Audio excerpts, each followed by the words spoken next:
pérdida de los sentidos del olfato y del gusto, cansancio por falta de oxígeno en las células, dolor y pesadez en la cabeza, ronquera e irritación en la garganta, tos, pinchazos en el pecho. El cigarrillo en los jóvenes retrasa los niveles de crecimiento. En la mujer, si además usa anticonceptivos, se aumentan los riesgos de trombosis, se le envejecen los tejidos y forman arrugas por resequedad en la piel. Puede tener efectos tranquilizantes o bien ligeramente euforizantes, dado que la nicotina tiene esa capacidad.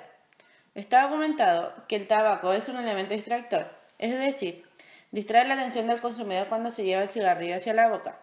Le permite evadir situaciones de conflicto o estrés. El especialista Jorge Sánchez asegura que para alguien que fuma tabaco es mucho más fácil involucrarse con drogas como por ejemplo la marihuana.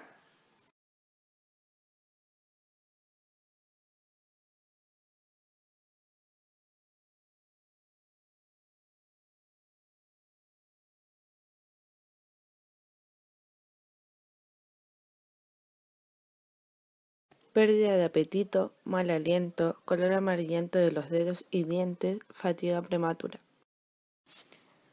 Ocasiona que el asma y la pulmonía aumenten, enfermedades cardíacas, bronquitis, enfisema y apoplegias. La nicotina es un alcaloide extremadamente adictivo que actúa como estimulante y sedante del sistema nervioso central. Su ingestión tiene como resultado un estímulo casi inmediato, ya que produce una descarga de epinefrina de la corteza suprarrenal. Esto estimula el sistema nervioso central y algunas glándulas endocrinas, lo que causa la liberación repentina de glucosa. Las terapias de reemplazo de la nicotina, como la goma de mascar y el parche transdérmico de nicotina, fueron los primeros tratamientos farmacológicos aprobados por la ADM de Drogas y Alimentos.